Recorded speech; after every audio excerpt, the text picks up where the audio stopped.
நம்ம நாம பிரச்சார குடியில் பகவானுடைய பாதம் 2 பாதம் இருக்கு. இந்த 2 பாதமும் காணி மடத்தில் பகவானுடைய பாதம் 2 இருக்குது. அது பகவானுடைய பாதத்தை அளவெடுத்து அதை செய்து வாங்கி பகவான் தன்னுடைய நெஞ்சில் வச்சு ஆசீர்வதித்து கொடுத்த பாதம்.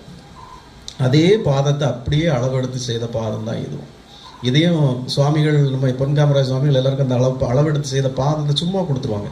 ஆனால் நமக்கு அந்த பாதத்தை கிட்டத்தட்ட 2 வாரங்கள் 14 நாட்கள் பகவானுடைய பாதத்தில், காணி மடத்தில் பகவானுடைய பாதத்தில் அதை வச்சு ஆசீர்வதித்து டெய்லி அதுக்கு பூஜை பண்ணி அதுக்கு அபிஷேகம் பண்ணுறப்பெல்லாம் அதுக்கு பண்ணி எடுத்து எனக்கு தந்தாங்க. நாம் அதை இன்னைக்கு பஞ்சலோகத்தில் கவர் பண்ணி வச்சுருக்கோம். இந்த பாதத்தை நம்ம இது வரைக்கும் பூஜை பண்ணவே இல்லைன்னு இதையும் எடுத்துகிட்டு போனேன். அந்த பஞ்சலோக விக்கிரகத்தை முதல் முறையாக எடுத்துகிட்டு போனேன், உங்களையும் கூட்டிகிட்டு போனேன்.